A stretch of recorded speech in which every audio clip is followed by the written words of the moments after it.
And Madam Chair, we're ready to begin when you are. All right, thank you very much. Welcome to West Basin Municipal Water District Water Policy and Legislation Meeting. Mr. General Manager, do we have a quorum? First of all, I call the meeting to order, and do we have a quorum? Yes, I'll go through roll call. Director Don Deere. Here. Chairwoman Gloria Gray. Here. Director Scott Houston. Here. Director Harold Williams. Director Desi Alvarez. Madam Chair, we have a quorum. All right, can we go to the next item, please? Madam Chair, we have not received any requests for public comment, though this meeting is being held both in person and virtually. If there's any member of the public that would like to make public comment, now would be the time to do so. Please indicate so by raising your virtual hand. And Madam Chair, I do not see any request for public comment. All right, thank you. Next item, please. Madam Chair, we do not have any presentations, which brings us to item 5A on our agenda. This is an action calendar item, and it is to consider adopting a position on Proposition 4, the Safe Drinking Water Wildfire Prevention, Drought Preparedness, and Clean Air Bond Act of 2024. And for this presentation, we do have Augustine Hahn, a Water Policy and Resources Analyst. Thank you, EJ. Thank you. Director. Thank you. Thank you, Chairwoman, Directors of the Board. Before you is item 5A. It begins on page 3 of your agenda packets. Just for a little bit of background for you, back in 2010, Prop 18, the Safe, Clean, and Reliable Drinking Water Supply Act was approved by legislature and legally certified. But it was removed from the ballot by a 2/3 majority vote of legislature. This was the 9th time that had ever happened. And there was a legislative effort in 2012, but that died before being heard in committee. In 2014, there was another bond effort. This was Prop 1, the Water Quality Supply and Infrastructure Improvement Act. It passed, receiving 60-70% of the vote. This was a $7.12 billion bond, and West Basin Board of Directors took a support position on this proposition on August of 2014. In 2018, there were 2 water-related bond efforts in the same election year. Prop 68, which was on the June primary election ballot, was a $4 billion bond. This passed, receiving 57.59% of the vote. This was more focused on parks than water infrastructure. Prop 3, the Water Infrastructure and Watershed Conservation Bond Initiative, was an $8.87 billion bond, and this was on the November general election ballot of 2018. This bond effort failed, receiving 49.35% of the yes votes.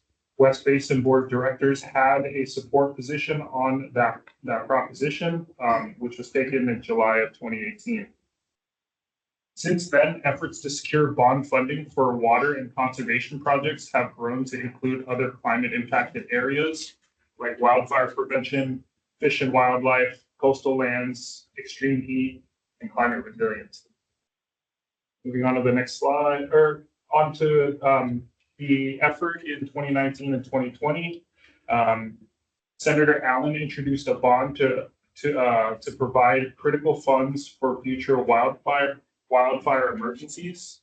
In May 2020, West Basin adopted a support and seek amendments on SB 45, but the bill was held in assembly and never considered by voters. This was brought back in 2023. Senator Allen introduced SB 867 and a companion measure, AB 1567 by Assemblymember Garcia, were introduced with a $15 billion price tag on the bonds at the time. West Basin Board adopted a support and seek amendments position on both bills. Both bills eventually became 2-year bills moving to 2024.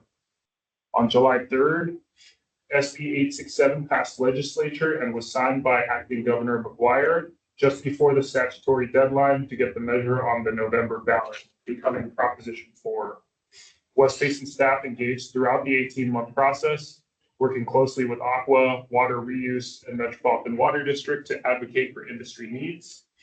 NPA also engaged regularly with our West Basin delegation members. Staff also held meetings with West Basin member delegation members on advocacy trips to Sacramento. And staff also had direct communications with delegation members and staff. This $10 billion climate bond would be the single largest investment of public funds for climate resilience in state history. This Safe Drinking Water, Wildfire Prevention, Drought Preparedness, and Clean Air Bond Act provides $3.8 billion for safe drinking water, drought, flood, and water resilience. Of note, there is $386 million for recycled water projects, $75 million for conservation, $386 million for groundwater storage, and $100 million for watershed resilience. Moving forward, Prop 4 does not fully meet industry asks, at least the initial industry asks on the climate bond. Industry originally advocated for $15+ billion, and also advocated that 2/3 of any climate bond funding be dedicated to water. Water reuse also sought $1.8 billion for recycled water. And unfortunately, we see those funding pots have fallen short of those asks. There's also been some public polling that's been conducted indicating general support for this type of measure on the general election ballot, with support from the environmental community. Items of note, Water Reuse Legislation Committee this past week proposed a support position. That still needs to be considered by the full Water Reuse Board. Staff also communicated with Senator Allen on Prop 4, and there is a willingness from both parties to consider some public education should the West Basin Board adopt a support position today and support a public education effort. So on the November ballot, Prop 4 will be one of 10 ballot measures, one of 2 bond measures, and one of 5 measures added by legislature. This will require a greater than 50% vote.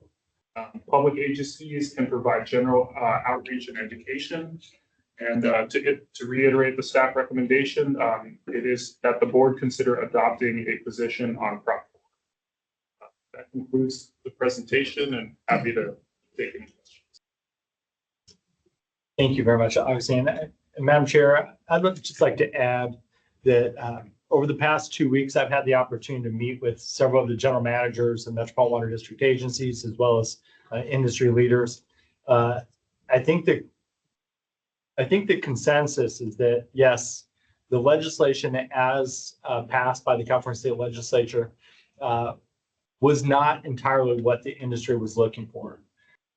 We hope to see far more significant funds dedicated to water infrastructure and specifically water reuse projects. However, as Augustine mentioned, the bond, as the industry was pushing for it, was very significant. And with other competing interests, as we heard in Sacramento when we were there, I think in March, with those competing interests, we were not going to get something the size and magnitude of what we were looking for. With this, the question is something better than nothing? And you're starting to see a lot of agencies that were in support and go neutral during the legislative negotiations now kind of contemplating what to do about this measure. And I would argue that the majority of agencies are now stepping forward in more of a support position on this bill. And to put that in perspective, I know San Diego County Water Authority recently took a support position. My understanding is that Irvine Ranch Water District has already taken a support position. I believe California Water Reuse moved to support just last week. And so I think a lot of these organizations and agencies that moved to neutral towards the end of the legislative session are now taking that step forward to support. So with that, we did bring this item as an action item to consider adopting a position on Proposition 4. But if the committee or board would like staff's recommendation, it is that we would suggest supporting Proposition 4. So with that, I'm happy to answer any questions. I was wondering why the staff recommendation was not an automatically included in this item. So with stuff like this, I mean, it's a very political decision. Obviously, the industry did not get the W, didn't get the win that we were hoping. And, you know, to Matt Bay's credit, I know a lot of this stuff happened in the evening and over weekends. And I was getting text messages from Matt, who is in constant communication with Jay Jefferson of Metropolitan Water District, as everybody was trying to figure out kind of the flow of agencies, you know, that were in support moving to opposition in some cases and neutral. So in looking at that, staff is bringing it for your consideration. It is a significant decision, we think, as far as going out and educating people about the water bond. There's information within the board packet as to the benefits of the bond. And so, yeah, staff does believe that it's worth supporting. And we'll have to see, you know, the will of the public as the vote occurs in November. Even if it does pass November, are we going to going back to next year with another bond issue, another bill? You know, I would guess not, quite frankly, because this, as Augustine mentioned, this was several years in the making. This was not an easy task. Clearly, this specific bill sat through the 2-year session last year and, of course, this year. There was a competing measure in the assembly that ultimately didn't pass. And there's a lot of competing interests. So I would say that this, and if you wanted to say this is one of the negatives about it, this would be the last thing in a little while.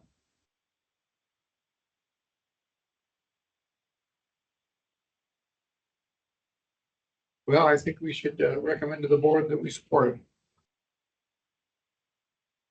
It's my stand that I'd like to agree. Madam Chair, are you still with us?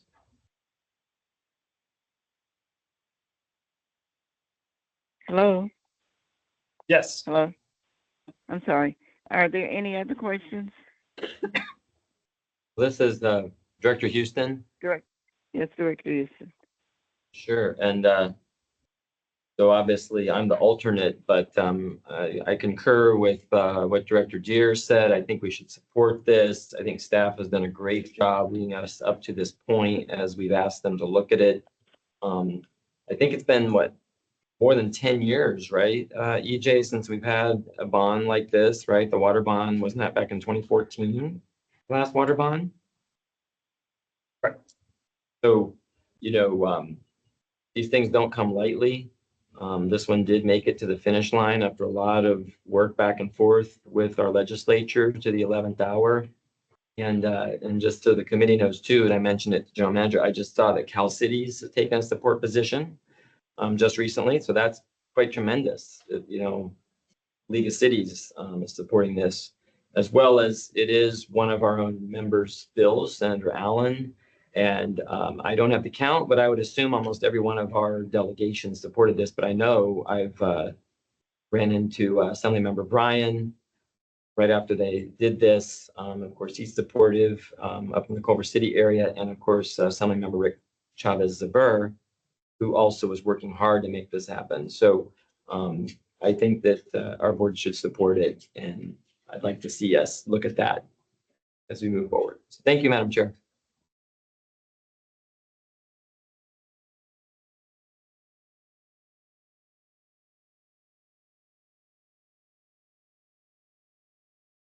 Madam Chair, should I move on to the next item?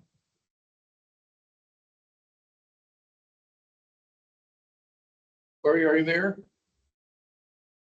Disconnected. Yes. We can proceed with the next 2 items as they are information items, and we do have 2 members of the committee. All right, item 4, information call. Go ahead. And just to be cleared, are we bringing item 5A forward to the full board? I think that was the consensus. So, Yeah. Okay, and we will update the board memo to have the recommendation of support. So that takes us to item 6A. I think she did. Hello. Madam Chair? Yes. Oh, I lost connection. I'm sorry. Did Director Deere, you agree with moving it forward with the recommendation? Yes, and while you were gone, we passed it. Great. Thank You you bet. so much. Can go to the next item. Thank you. Yes, Madam Chair, this brings us to item 6A. It's on our information calendar. It's our state and federal legislative update for July of 2024. It begins on packet page 16, and we do have Matt Bay, our Manager of Water Policy and Resources Development, for the presentation. Thank you, EJ, and good afternoon, Chairwoman Gray and directors. I am now on page 16 of the agenda packet. We could move there. Appreciate it. And I'll begin with the state legislative update, which is being provided as a handout to the directors and will also be uploaded to the meeting chat. So last week, the state legislature returned from its month-long summer recess that began on July 3rd and now has less than 3 weeks to pass and send to the governor any proposed legislation. According to our state advocacy team, NPA, there are about 1,350 bills that are remaining in the Senate and Assembly, with the vast majority of those needed to be taken up in their respective appropriations committees and then to their floors. Many bills are now in the what's called the appropriations suspense file. And what that means is that each proposal on the suspense file will be evaluated for its cost impacts, and it must receive approval from each body to move forward to the Assembly and Senate floors. Otherwise, those bills will be done for the year. And this is the second year of a 2-year legislative session. So any bills that don't make it out this year will have to be reevaluated, reworked, and reintroduced during the next legislative session, which will begin in early 2025. Following the August 31st bill passage deadline, Governor Newsom will have until September 30th to sign or veto all the bills that have been sent to his desk. Moving on to other issues, we've previously reported to you about the direct potable reuse regulations that were initially passed late last year, but which have been waiting for final administrative approval. That approval has come. The Office of Administrative Law provided that approval last week, and those new regulations will now take effect on October 1st of this year. As you know, West Basin doesn't currently have any DPR projects in the planning phase, but other partners such as Metropolitan Water District and City of LA do have some planned projects with potential DPR aspects to those projects. Also, last month, the California Department of Water Resources released a final 2023 State Water Project Delivery Capability Report, which evaluates and projects how future state water project supplies could change in the coming years. This year's report shows that the state water project delivery and capability could decrease by as much as 23% over the next 20 years due to changing climate conditions and flow patterns of the state's various rivers and systems. This equates to a potential decreased supply of about 500,000 acre-feet per year, which really confirms that the state must continue to make investments in sustainable water supplies, both in local communities as well as statewide water supplies, and that includes some of the critical infrastructure that the state oversees. As part of the report, DWR stated it's committed to supporting a variety of water resiliency efforts in the coming years, including major projects like the Delta Conveyance Project, as well as the Sites Reservoir, in addition to other water resiliency efforts like water recycling, groundwater recharge, desalination, and water conservation. Another bit of state news is that a California Court of Appeal ruled on a Prop 218 legal issue in San Diego County that could have impacts on water agencies in California. The case involves the Otay Water District, which is a retail water agency that has a tiered rate structure. The court affirmed that water service rates subject to Prop 218 must strictly adhere to the proportionality requirement in developing rate structures, such that rates are based on the actual cost of service to each parcel rather than using conservation goals or other non-cost factors as part of the rate setting process. The court found OTI's rates were not compliant with 218, promoting conservation efforts rather than the actual cost of service. As a result, ratepayers were provided refunds for any overpayments that may have been previously made. In addition to battling Prop 218 issues in the courts, water agencies continue to work through legislative means nearly every year to enact changes to state code that benefit the industry as a whole. Now I want to look at some of the bills that we've been tracking this year. The first one is Senate Bill 366. This is the bill that the Board of Directors has a support position on that relates to water supply targets in the California Water Plan. This bill was sent to the Assembly Appropriations suspense file and was tagged with a fairly high cost figure, with the California Department of Finance actually opposing the bill. DWR estimated $2 million per year for 5 years as part of the California Water Plan update, and an additional 35 to 45 million to conduct a cost benefit analysis over the next 5 years. The State Water Board also reports estimated costs of about 4 million annually. Last week, Jamie Miner from our NPA lobbying team testified in support of the bill on our behalf at the Appropriations Committee hearing. It is now on the suspense file, as I mentioned, and will be considered this week. Despite the cost, there's still a thought out there that there's a pretty good chance the bill could pass to the governor's desk. Another bill that I'll touch on is Senate Bill 1255, which relates to low-income rate assistance. This is a bill with much consternation, some opposition from the water industry, not for the goals of the bill, but for the mechanisms that are being used to fund the rate assistance programs. This bill passed through the Senate and is now on the Assembly Appropriations suspense file, and it will also be considered this week.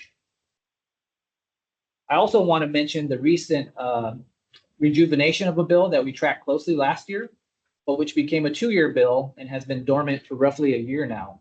That bill is AB 1573 by Assemblymember Laura Friedman, relating to water conservation and landscape design standards, including non-functional turf. Some big amendments are being considered to this bill that might make it more palatable to water agencies. Aqua took up the bill at its state legislative committee last week that I sat in on. And I've also joined an Aqua work group that's looking at the proposed amendments from the author's office, but we also might make some minor tweaks to those. And those amendments are going to be recommended to the author's office today, really, because we have such a short timeline at this point. Essentially, the bill will be gutted and amended to make the installation of an irrigation system for non-functional turf located on CII properties to provide potable water to said non-functional turf prohibited as of January 1st, 2027, which is when the non-functional turf potable irrigation ban will first go into effect. This would be included in the state's master water efficiency landscape ordinance within the next 3 years.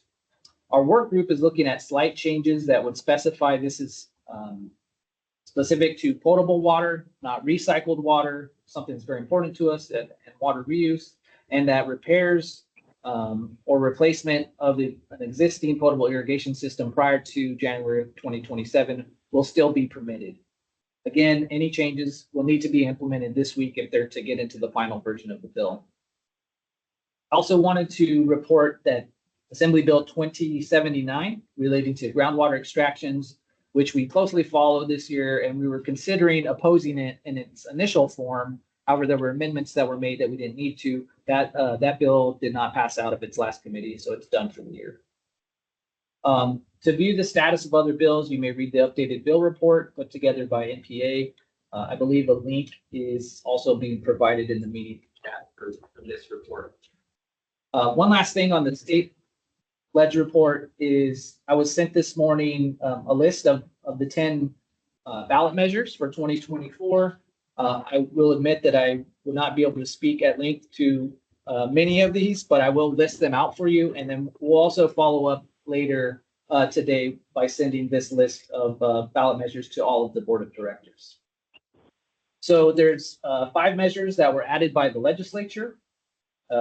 First one is Proposition 2. This was by Assemblymember Muratsuchi relating to education finance school facilities.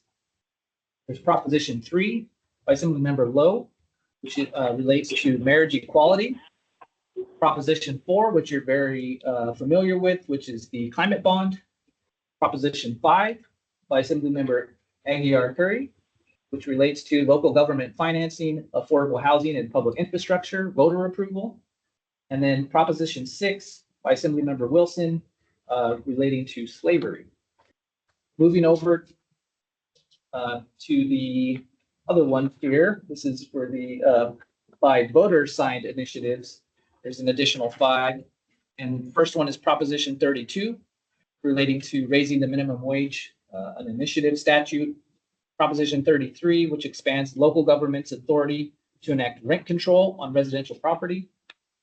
Prop 34, which restricts spending by healthcare providers meeting specified criteria. Prop 35, which provides permanent funding for medical health care services. And finally, Prop 36, which allows felony charges and increases sentences for certain drug and theft crimes. Again, we will send this over to all the directors, and it has links to all the propositions for you to look at in your own time. That concludes our state report. Are there any questions before I move over to the federal update? Thank you, Matt. Are there any questions for Director Deere or Director Houston? Oh, thank you.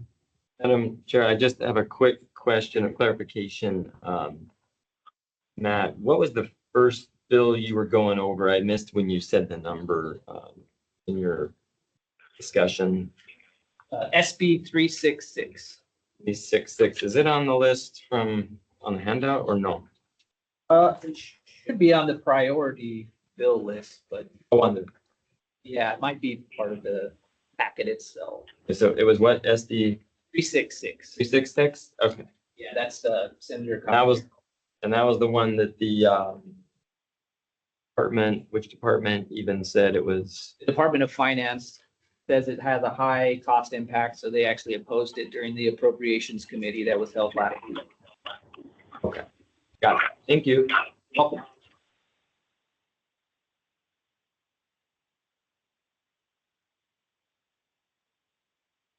Thank you, Madam Chair. Thank you. All right, Matt, would you please go on? Thank you, Madam Chair. So the Van Scoyoc Associates Monthly Federal Report begins on packet page 18. And I'll just note that this month's update will be on the shorter side as Congress began leaving the nation's capital for a summer recess in late July, and they're not scheduled to return until September 9th. Once they do return, each house will conduct business for about 3 weeks in September, and then they're going to leave Washington, D.C. until after the election in mid-November. So as you may recall, last month, the West Basin Board of Directors adopted a support position on HR 8682 relating to tax relief efforts for conservation rebate recipients. This would benefit any customer in our service area who applies for and receives a conservation rebate, including for our turf removal program. Last month, Senator Butler, California, along with Senator Padilla as a co-sponsor, introduced Senate Bill 4897, titled the Water Conservation Rebate Tax Parity Act, making it a companion bill to HR 8682. Like the House version, this bill would make homeowners exempt from paying federal income tax when they receive rebates from water utilities for the efforts to conserve water. It is pretty unlikely that that bill moves forward in this congressional session since we're so close to the end. But there's a good chance it'll be taken up next year when next session's Congress considers tax reform legislation. I also want to report that HR 7525 relating to the recognition of special districts and federal law passed out of the Senate's Homeland Security and Government Affairs Committee on July 31st. This bill had been supported by the entire West Basin delegation. West Basin previously joined a California Special Districts Association coalition in support of this legislation, and we'd also previously sent a letter from our board of directors to our senators asking them to bring the legislation to the Senate floor for a vote. In the meantime, the Senate has also introduced a companion measure, which is Senate Bill 4673. It does appear that HR 7525 has some good momentum behind it, and it's a bipartisan and non-controversial measure. So there's a good chance it could actually pass Congress this year and be signed by the president before the end of the session. On other matters, late last month, the U.S. Bureau of Reclamation announced a $40 million grant program for drought resiliency and domestic water supply projects for disadvantaged communities and tribes. Grants of $3 million, up to $3 million, are open for drought resiliency projects with a 50% cost share, while disadvantaged communities and tribes can get up to $10 million with only a 5% cost share.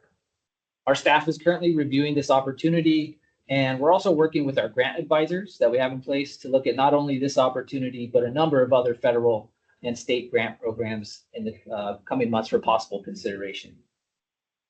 Also, on July 22nd, the 2024 version of the Water Resources Development Act was passed by the House. This was followed by the Senate passing its version of WRDA on August 1st. This measure would authorize more than $6 billion for various Army Corps water-related projects. The House version, which was championed by Representative Grace Napolitano, also contains language that would add water supply as a primary mission of the Army Corps, which could include water reuse, water storage, and diversion projects. This is something that this board has supported when it took a support position on Congresswoman Napolitano's HR 7065 earlier this year.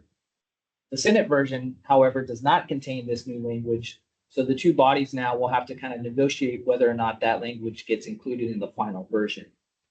WRDA, if you'll recall, is one of the big funding measures that has helped fund West Basin's recycled water program in the past years. And finally, with the general election now less than 3 months away, you can expect to hear some of the major storylines coming out of DC at our next few committee meetings, with an in-depth review of how our service area elected officials representation will be, potentially changing in the next legislative session. We will also plan to have our DC advocacy team, Van Scoyoc Associates, here with us at a future committee meeting to provide a legislative update. We're thinking either November or December of this year following the general election. With that, my report is now complete. However, there are additional updates that are available in the monthly VSA report. And thank you, for your time. And please let me know if you have any questions. Thank you, Matt. Director Deere, any questions? No questions. Oh, thank you. Director Hughes? Director No, thank Houston? you. No, thank you. Thank you, Matt. All right, thank you. Thank you, Matt, for your report. EJ, are there any other questions or items? Yes, Madam Chair, there's one final information item. It's item 6B. It begins on packet page 22, and it is our monthly Metropolitan Water District update. And for this presentation, we have Tammy Hurley-High, our Water Policy and Resources Analyst. Thank you, Jay. Good afternoon, Chair Gray, Member Deere, and Member Board Director. So this report is intended to brief the board on activities and issues at Metropolitan that are relevant to West Basin and its customer agencies. And along with this report are a few PowerPoint slides to help support the report materials. And the PowerPoint slides begin on page 35 of the committee packet. So first off, for Metropolitan, one of the items of interest that they talked about last month was the Climate Adaptation Master Plan for water. So the subcommittee received an update on the adaptive management process.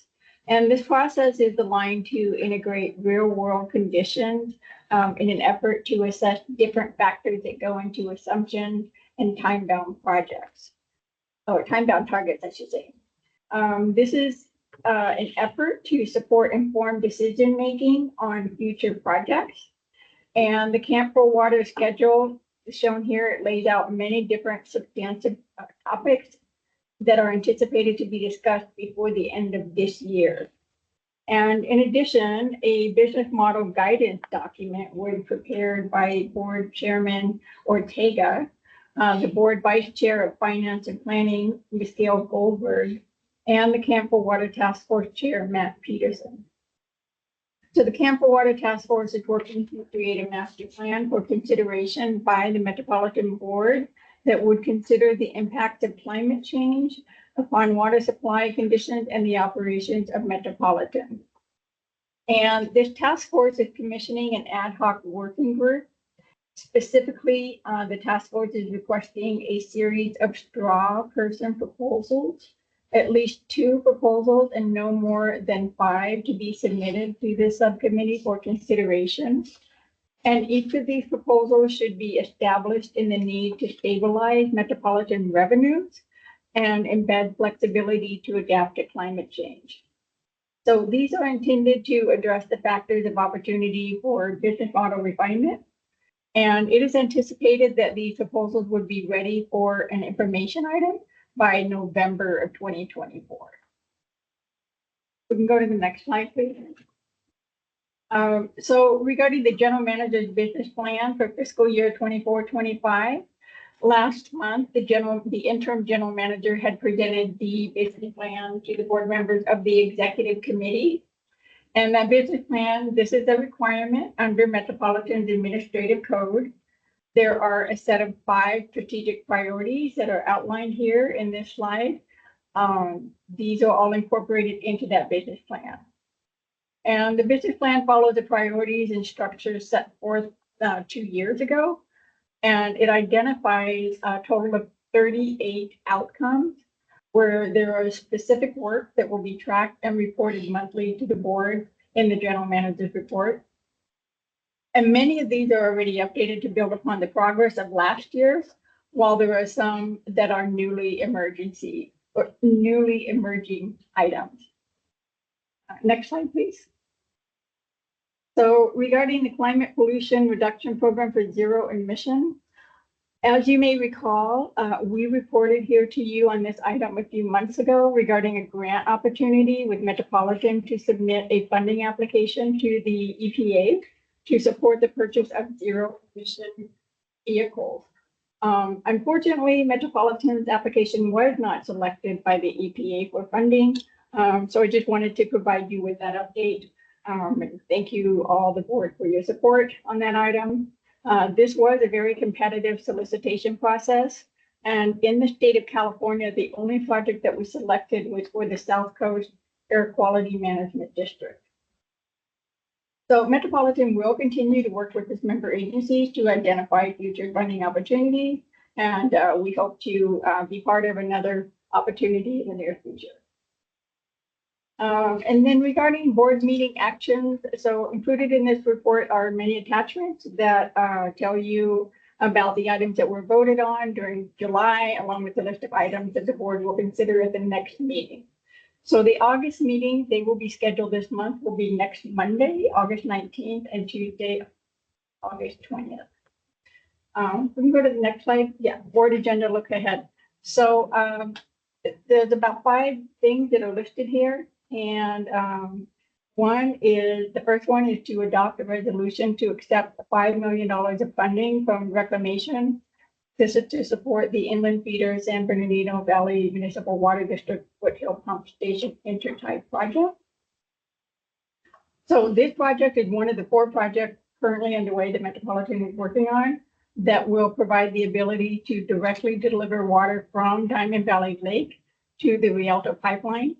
And it will improve water supply reliability for the state water project dependent areas. The second item is update on federal grant funding from the U.S. Bureau of Reclamation to advance the Pure Water Southern California program. So as you may have heard, Metropolitan did apply for a grant. This is for planning and design activities to help fund the preliminary program work of the project. And Reclamation has approved to award Metropolitan $99.2 million.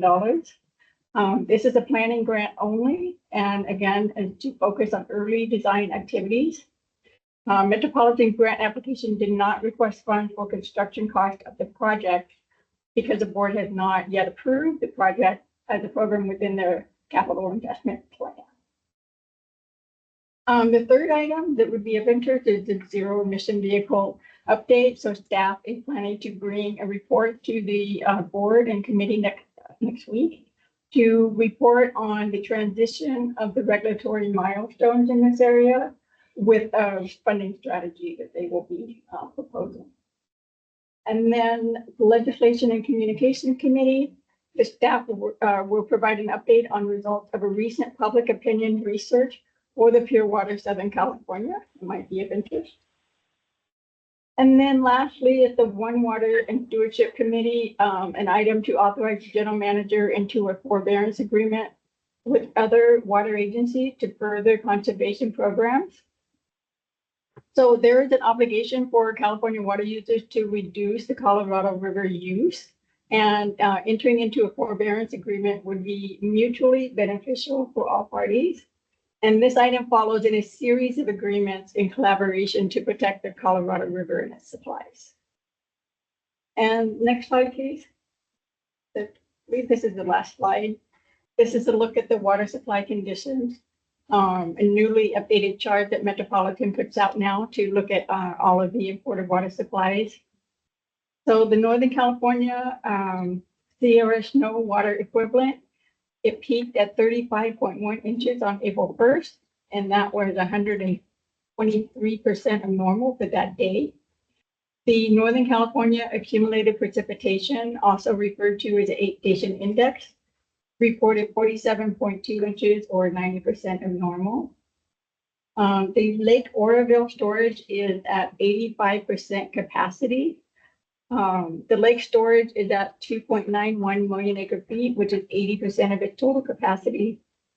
Oroville was at full capacity earlier this year, if you recall, and then the flood control releases did stop a couple of months ago, and that was enabled in order to reserve storage space to capture high runoff inflows. And the Table A allocation for state water project contractors still remain at 47% of their requested supplies.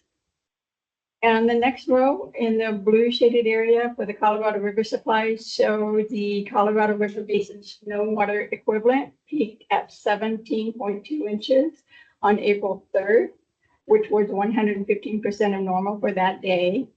And the Colorado River Basin rain or accumulated precipitation is reporting 24.9 inches or 101% of normal. For Lake Powell, the current storage level is 40%. In Lake Mead, the level is 33% of storage. The last row shows the Metropolitan Local Supply Reservoir conditions. And in the bottom right corner shows projections for Lake Mead operating conditions. And as you're aware, Reclamation declared a shortage at Lake Mead in 2022 at level 1. And there is a 100% chance of a shortage that will continue in 2025. And then a 77% chance that the shortage will continue in 2026. In addition to that, there's a 3% chance of a California shortage in 2026. So that concludes my summary on water supply condition outlaid in this chart and then other Metropolitan items. Thank you for the opportunity. I'd be happy to answer any questions that you might have. Thank you, Tammy. Are there any questions? I'm sorry. Did you finish, Tammy? Yes, thank you. No questions. Yes, sir. All right, Director Houston then. No questions. Thank you. Thank you. I thank you, Tammy, for your report. EJ, is there anything, any other item? Madam Chair, that concludes our information calendar, and staff has no items for closed session. Next item. That brings us to director's comments and future agenda items. All right, Director Deere, comment? Oh, I have none. Thank you. Director Houston? Just want to say thank you to staff for the work and the report, and we appreciate that. Thank you very much. Thank you. Just want to reiterate what Director Houston said. Thank you, staff. Thank you, General Manager. Thank you for all your reports this morning or this afternoon. And with that, the last is item, I believe, then we are adjourned. Thank you very much. Thank you, everyone.